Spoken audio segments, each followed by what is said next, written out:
बिस्मिल्लाहिर्रहमानिर्रहीम। अस्सलाम वालेकुम। Welcome to another video of Zeerix biology. चलते हैं आज के टॉपिक की तरफ। आज हम बात करने वाले हैं इंपॉर्टेंस ऑफ वाटर से रिलेटेड, यानी पानी की अहमियत क्या है। तो उसका सबसे पहले इंट्रोडक्शन है, तारुफ पे बात करूंगा। वो कहता है कि water is the medium of life, यानी ये जिंदगी का एक मीडियम के तौर पे रोल प्ले करता है वाटर। तो इसका मतलब बगैर पानी के जिंदगी जो है वो पॉसिबल नहीं है। जितने भी दुनिया में पाए जाने वाले जानदार हैं उनमें सबसे ज्यादा जो अबंडेंट पाए जाने वाला कंपाउंड है वो हमारे पास वाटर है। अगर परसेंटेज वाइज देखा जाए तो वो वेरी करती है with respect to different organism, जो कि 65% से लेकर 89% तक हमारे पास मौजूद है। और अगर ह्यूमन की बात की जाए तो ह्यूमन टिश्यूज में स्पेसिफिकली बोन सेल्स की बात करूं तो they have about 20% of water, और अगर ह्यूमन ब्रेन सेल्स की बात की जाए तो दे कंटेन 85% ऑफ वाटर। अब पानी की अहमियत क्या है, वो कहते हैं कि about all reactions occur in the presence of water, यानी जितने भी बायोकेमिकल रिएक्शंस एक जिंदा जानदार में हो रहे हैं वो पानी की मौजूदगी में होंगे। And also used as raw material, और इसको रॉ मटेरियल के तौर पे भी इस्तेमाल किया जाता है। अब कुछ इसके अहमियत को बेहतर तरीके से समझाने के लिए कुछ मेरे पास पॉइंट्स हैं, जिसमें सबसे पहला पॉइंट सॉल्वेंट प्रॉपर्टीज हैं। सॉल्वेंट, क्योंकि जब भी हम कोई भी सॉल्यूशन को डिस्कस करते हैं तो सॉल्यूशन के अंदर हमारे पास दो बेसिक पार्ट्स होते हैं। एक हमारे पास है जी सॉल्वेंट, और दूसरा हमारे पास होता है जी सोल्यूट। सॉल्वेंट हमेशा अमाउंट क्वांटिटी के लिहाज से ज्यादा होता है सॉल्यूशन के अंदर, और सोल्यूट कम होता है। तो अगर मैं बात करूं वाटर की, तो वाटर जो है वो ज्यादातर एक यूनिवर्सल सॉल्वेंट के तौर पे सॉल्यूशन में अपना किरदार अदा करता है। अब इसकी अहमियत एज ए सॉल्वेंट क्या है, वो कहते हैं कि इसकी पोलैरिटी की वजह से ये एक एक्सीलेंट सॉल्वेंट के तौर पे जाना जाता है, क्योंकि पोलर है, फौरी तौर पे आइंस में तब्दील हो जाता है, और आइंस में जो चीज तब्दील हो जाए तो वो हाईली रिएक्टिव भी हो जाती है और वो नए किस्म के मॉलिक्यूल्स की फॉर्मेशन में भी हेल्प कर सकती है।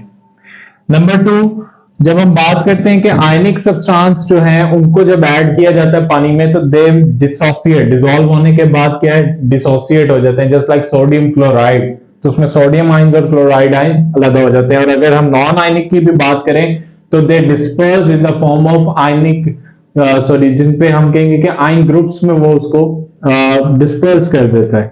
जब ये दोनों चीजें डिसोसिएट या डिस्पर्स होती है तो ये एक फेवरेबल स्टेट बना देती है।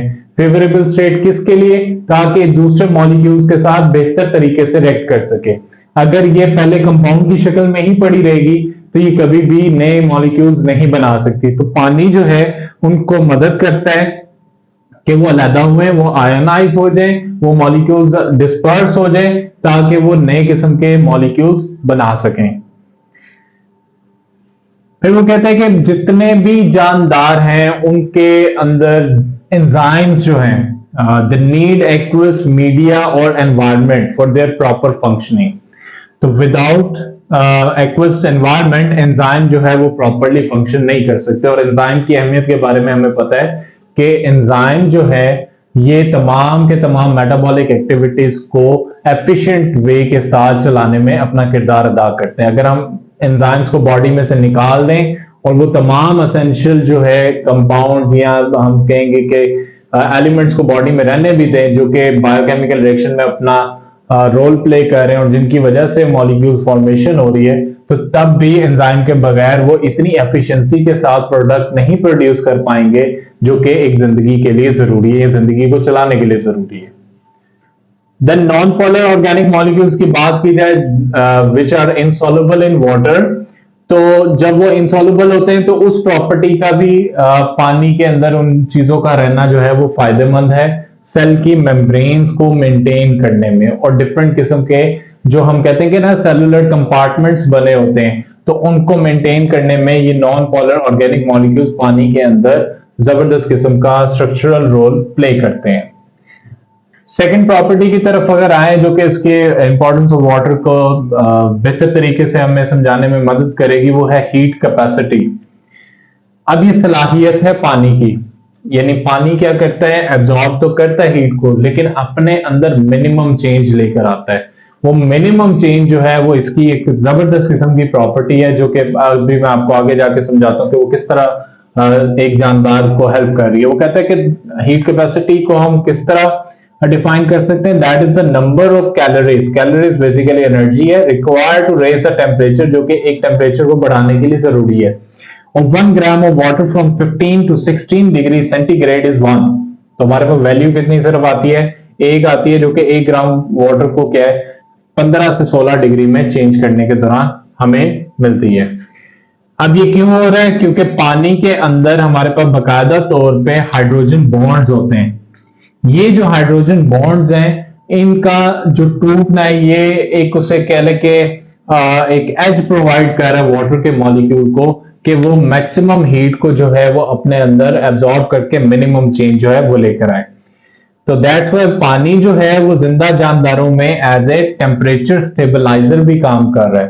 टेम्परेचर स्टेबलाइजर क्या है कि जस्ट लाइक अगर किसी भी किस्म का किसी जानदार को कोई सडन थर्मल चेंज का सामना करना पड़ता है, तो पानी की ये जो हीट की कैपेसिटी है, ये उसको टेम्परेचर स्टेबलाइज रखती है, और जिसकी बुनियाद पर एक जिंदा जानदार जो है उस सडन चेंज से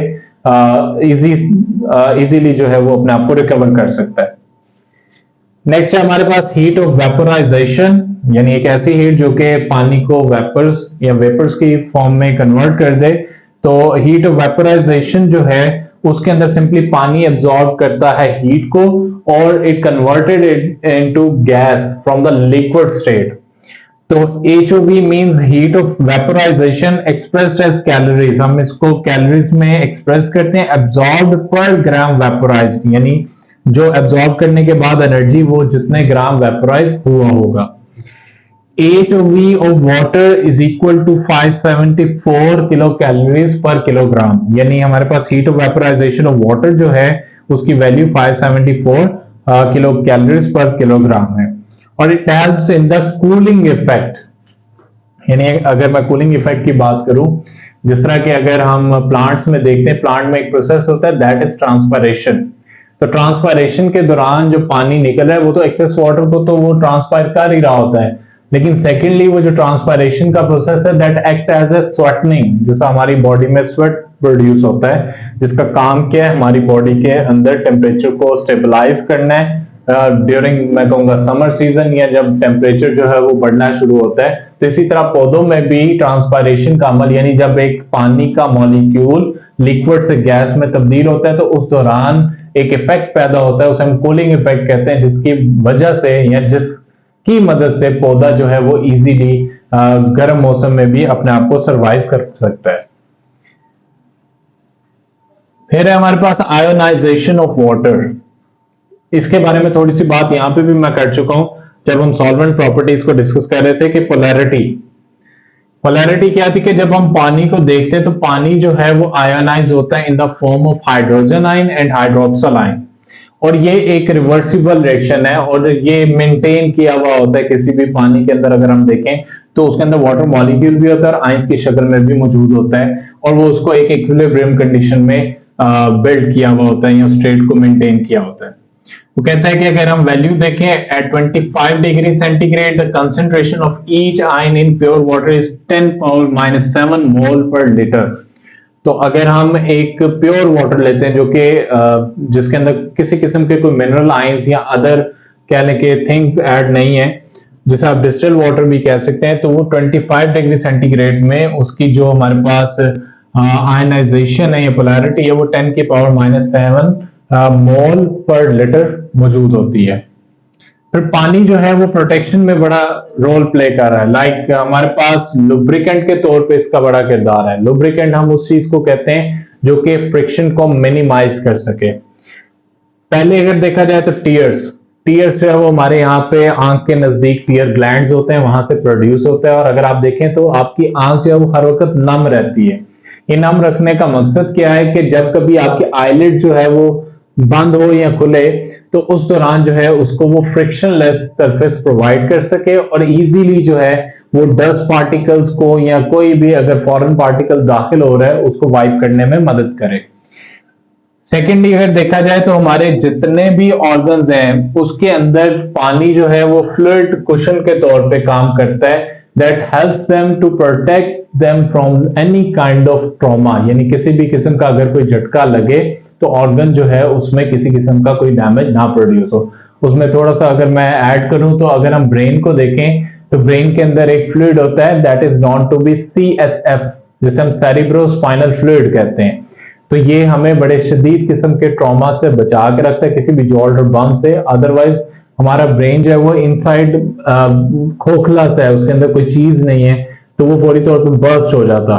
तो एक तो स्कल उसमें प्रोटेक्शन प्रोवाइड कर रहा होता है, और सेकेंडली जो अंदर शॉक एब्जॉर्बर के तौर पे, कुशनिंग के तौर पे जो चीज काम कर रही है वो फ्लूइड वहां पे रोल अपना प्ले कर रहा होता है। तो ये आज की हमारी डिस्कशन थी रिलेटेड इंपॉर्टेंस ऑफ वाटर। होती है मुलाकात आपसे नेक्स्ट वीडियो में, तब तक के लिए